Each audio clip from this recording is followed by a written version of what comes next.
Hello दोस्तों, आज जो है कि हिस्ट्री का 16 महाजनपद के बारे में लेके आया हूँ और 16 महाजनपद को मैं चुटकियों में याद कराऊंगा कि कौन कौन सा महाजनपद कहाँ पे थे। ठीक है, और उसकी राजधानी क्या थी। चलिए देखते हैं बोर्ड पे। देखिए, सबसे पहले मैं बता दूं कि जो 16 महाजनपद हुआ करते थे ना, वो 600 ईसा पूर्व में हुआ करते थे। और उस 600 ईसा पूर्व मतलब कि चंद्रगुप्त मौर्य से पहले की घटना, यानी टोटल ये महाजनपद जो चंद्रगुप्त मौर्य थे उसके पहले की घटना थी। ठीक है, तो 600 ईसा पूर्व में था जब चंद्रगुप्त मौर्य जो है कि आ गए तो मगध की गद्दी पे बैठ गए। उसके बाद की कहानी जो है कि बाद में देखेंगे, बट अभी देखते हैं कि 16 महाजनपद कौन कौन से थे और उसकी राजधानी क्या थी। चलिए देखते हैं। देखिए, 16 महाजनपद में पहला महाजनपद आता है काशी।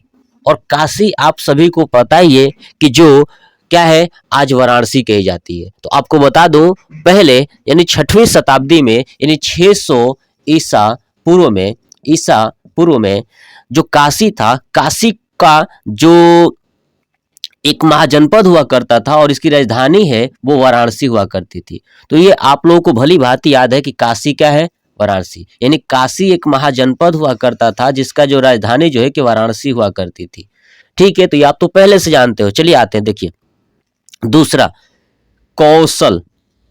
ठीक है, कौशल की जो राजधानी थी वो थी श्रावस्ती। आप ध्यान रखिएगा, यह है कौशल। कौशल की राजधानी है श्रावस्ती।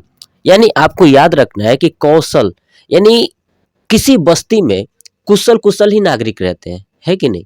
किसी बस्ती में कुशल कुशल ही नागरिक रहते हैं, यानी बस्ती में कुशल कुशल ही नागरिक रहते हैं, यानी कौशल। तो कौशल की राजधानी श्रावस्ती। ठीक है, दूसरा अंग। अंग का है चंपा, जो कि चंपा का है तो आज का भागलपुर यानी मुंगेर वाला एरिया है। ठीक है, तो अंग की जो राजधानी हुआ करती थी वो थी चंपा। तो आप याद रखिएगा कि चंपा का अंग बहुत अच्छा है। किसका? चंपा का अंग बहुत अच्छा है। नेक्स्ट आते हैं मगध। नेक्स्ट है मगध। मगध की जो राजधानी है वो है गिरिब्रज, राजगिरी और पाटलिपुत्र। यानी मगध, ध्यान रखिएगा कि 16 महाजनपद में सबसे ज्यादा राजधानी वाला ये मगध ही हुआ करता था।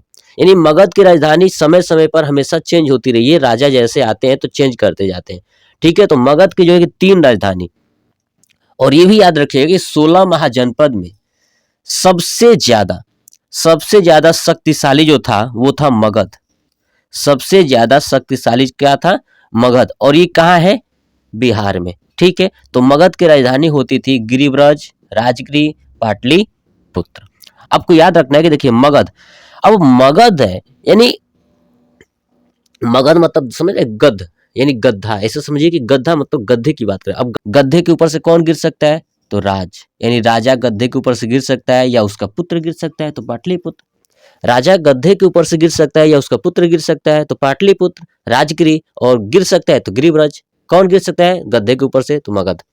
चलिए नेक्स्ट है वज्जी।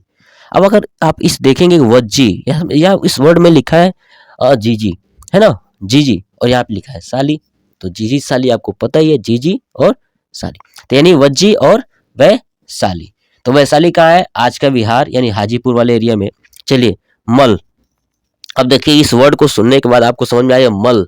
मल समझते हैं, सबसे खराब वर्ड है ना मल। और यह है कुशीनगर। यानी मल, जैसे मल बोलेंगे तो सी बोलेंगे, सब छी छी बोलेंगे ना। मल छी छी यानी मल कुशीनगर, है ना। तो मल कुशीनगर, है ना। मल सी तो कुशी, है ना। सी तो कुशीनगर, तो मल कुशीनगर। चलिए आते हैं नेक्स्ट। चेदी। चेदी का है सुक्तिमती। चेदी का है सुक्तिमती। अब आप चेदी से देखिए, जब हम चेदी को ना, ध्यान रखिए कि छेदने की बात करें, छेदी, है ना, चेदी नहीं छेदी। आज छेदता कौन है? जिसकी मति मारी गई होती है, सुक्तिमती। तो याद रखिएगा चेदी का क्या है? सुक्तिमती। ठीक है, नेक्स्ट आते हैं वत्स। नेक्स्ट आते हैं वत्स। वत्स क्या है? कौशाम्बी। अब देखिए वत्स कौन यूज करता है? आप देखे होंगे कि जो भी रामायण हो या महाभारत हो या राजा वगैरह हो, है ना, या भगवान के बारे में देखे होंगे, बोलते हैं ना कैसे हो वत्स। यानी वत्स का जो राजधानी है वो क्या है?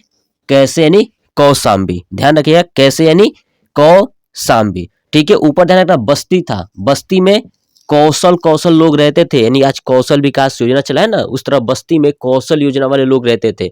लेकिन नीचे क्या कह रहा है? कि वत्स, और वत्स पूछते थे कैसे हो वत्स, तो कहो सांबी। तो अभी मैं आपको 16 महाजनपद में से 8 महाजनपद को मैंने क्लियर कराया है, और नेक्स्ट पार्ट में मैं 8 महाजनपद और लेके आऊँगा। ये आपको वीडियो कैसा लगा प्लीज़ कमेंट बॉक्स में कमेंट करके जरूर बताइएगा, और सेकेंड पार्ट के लिए चैनल को सब्सक्राइब कर लें और लाइक कर दीजिएगा ताकि आपको सेकेंड पार्ट भी इसका मिल सके। जय हिंद, जय भारत।